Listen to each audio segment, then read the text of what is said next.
Bem-vindos ao IBRAcast, um podcast quinzenal trazido especialmente a você pelo IBRAC, o Instituto Brasileiro de Estudos de Concorrência, Consumo e Comércio Internacional. Nosso podcast vai explorar os mundos fascinantes e cada vez mais interdisciplinares do antitrust, do direito do consumidor, do comércio internacional e da regulação em sentido estrito. A cada episódio serão convidados especialistas, dentre autoridades, advogados, economistas e acadêmicos, para participarem dos debates mais atuais e relevantes das áreas de atuação do Instituto. Fiquem ligados e curtam o programa. Bem-vindos e bem-vindas ao Plenária Comentada de hoje, em que falaremos sobre a 194ª sessão ordinária de julgamento do Tribunal do CAD, que ocorreu no dia 13 de abril. Eu sou Vivian Fraga, estou aqui com os nossos comentaristas oficiais, Guilherme Ribas e Flávia Chiquito, que vão comentar sobre os principais debates do plenário dessa sessão. Essa sessão, na verdade, foi uma sessão de boas-vindas ao conselheiro Gustavo Augusto e também que teve como seu informe o lançamento do caderno sobre mercado siderúrgico pelo DEE. Na pauta, 4 itens, e valendo mencionar que nenhum caso foi julgado nessa sessão.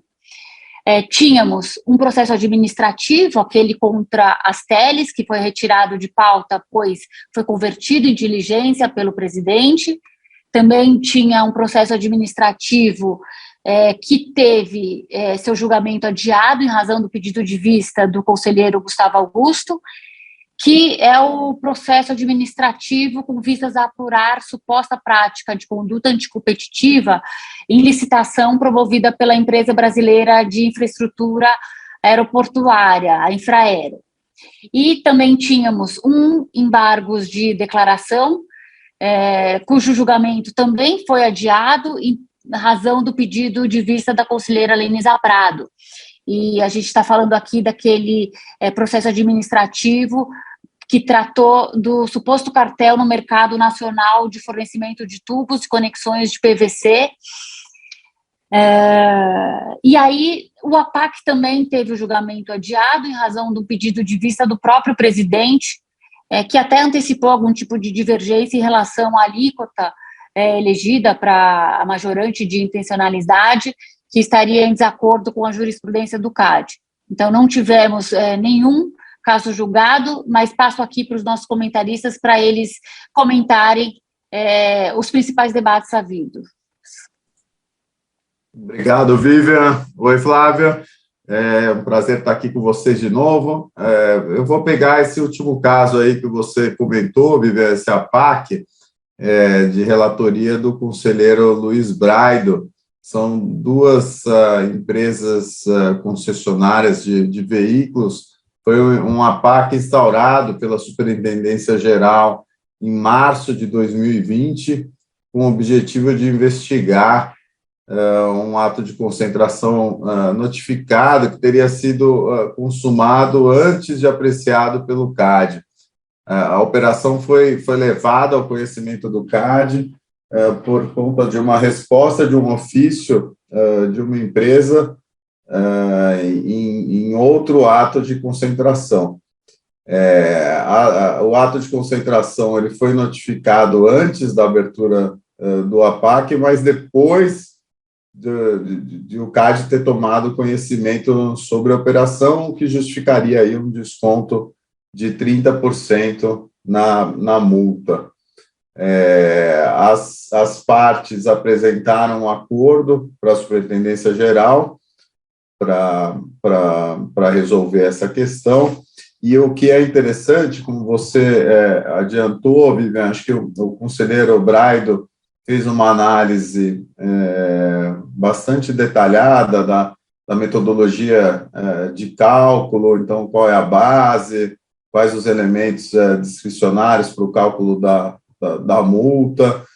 Então, ele analisou as majorantes, analisou os descontos. Acho que é interessante aí para quem tiver uma situação dessa, verificar que toda a metodologia usada pelo conselheiro, com base na resolução, nos parâmetros trazidos pela resolução 24, que trata desse tipo de assunto.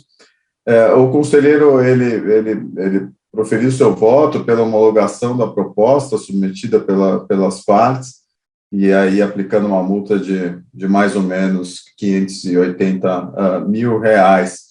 O presidente pediu as vistas justamente para analisar esse ponto da majorante de intencionalidade, que pode chegar até 4% nos termos da resolução.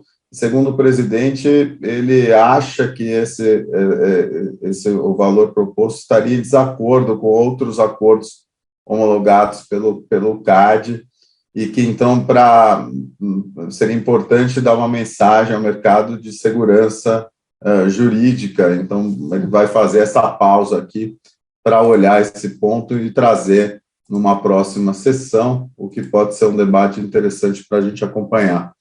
Olá, Guilherme, olá, Vivian.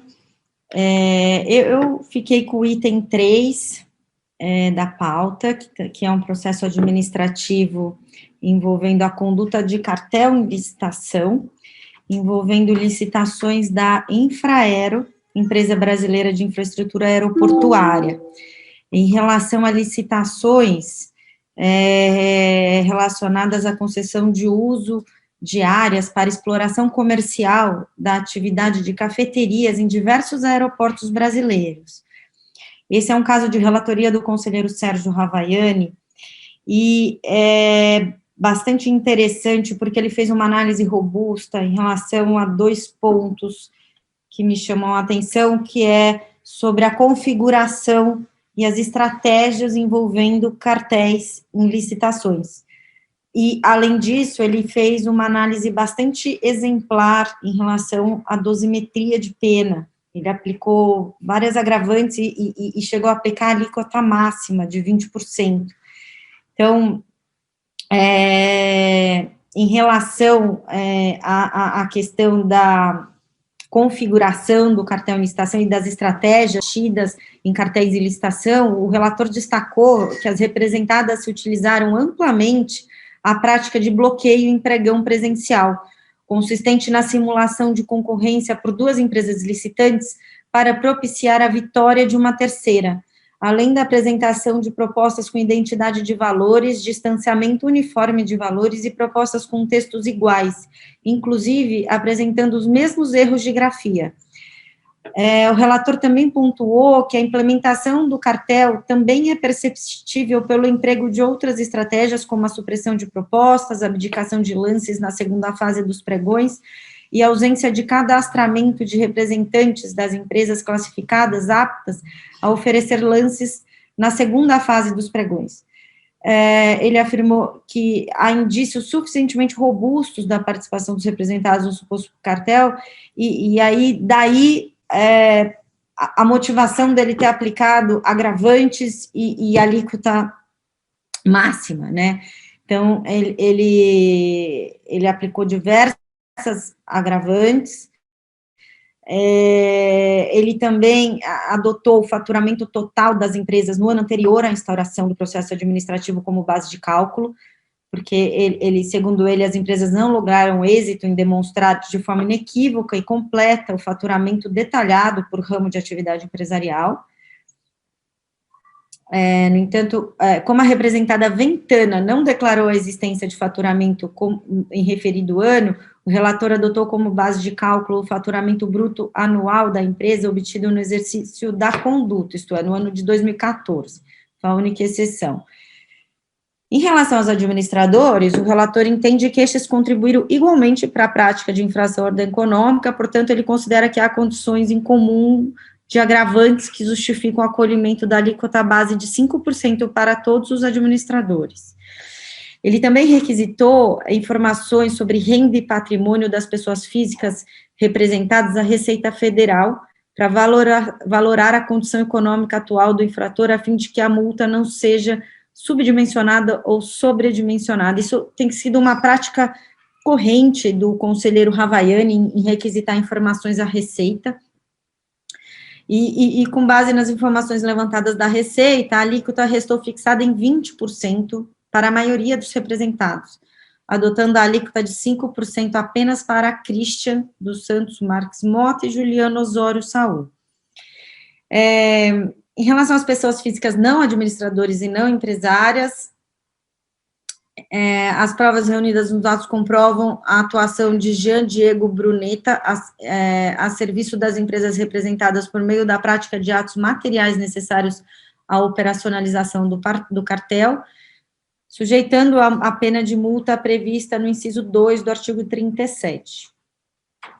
A fim de guardar a proporcionalidade com as multas aplicadas aos sócios das empresas representadas e valorando a condição econômica do infrator a partir das informações sobre renda e patrimônio obtido junto à Receita Federal, o relator estabeleceu a multa mínima de R$50 mil a este representado. E, além disso, né, falando ainda que a punição foi exemplar, ele aplicou algumas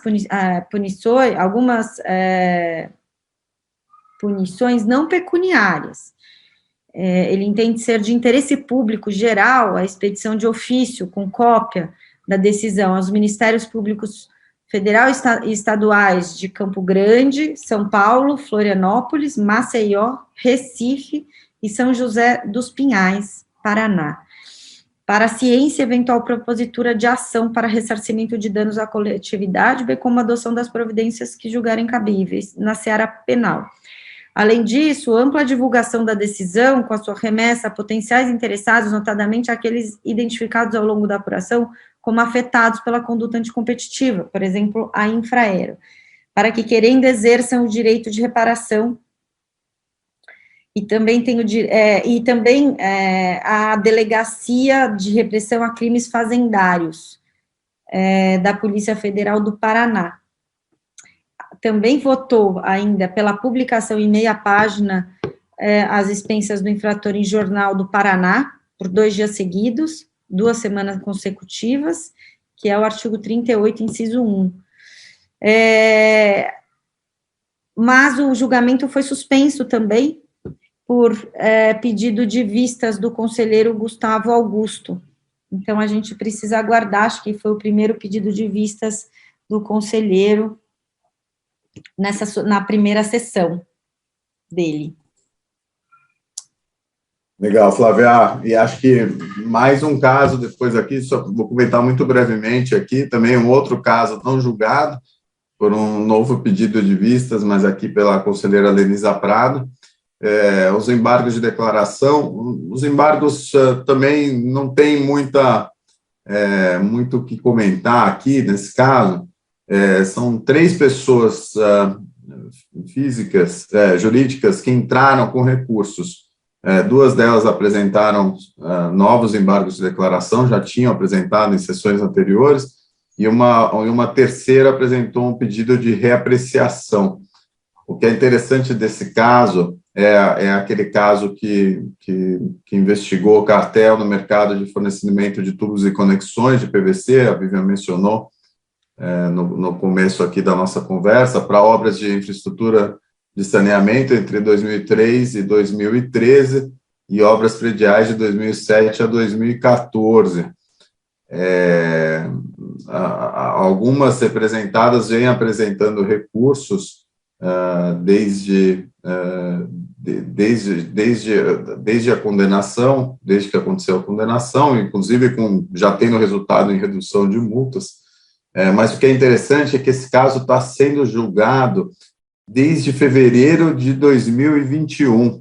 Então, já estamos aí, né, um ano e 3 meses desde o começo do julgamento desse caso, que foi suspenso aí por vários motivos, não apenas pelos pedidos decorrentes de recursos das representadas, importante frisar.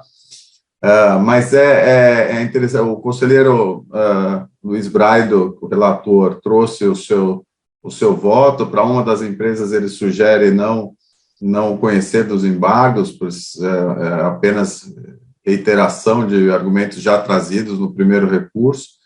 Para outra representada, ele rebate cada um dos pontos aqui trazidos sobre contradições do voto da conselheira Paula Farani, e tem uma delas aqui que é interessante, eles trazem, a representada traz um acórdão do STF que com repercussão geral sobre o conceito de faturamento para o ordenamento jurídico, que seria distinto do que vem entendendo o CAD. Naquele caso, julgado pelo STF, o ICMS não seria, por se tratar de receita pública do Estado, não comporia a base de cálculo de PIS e COFINS, e, no entanto, o conselheiro Luiz Braido afasta aqui algumas contradições que foram apontadas no voto da conselheira Paula Farani em sessão anterior, e ele trata de uma questão sobre um acordo do STF que teria definido o conceito de faturamento para o ordenamento jurídico e que deveria, segundo a representada, ser aplicado nesse caso.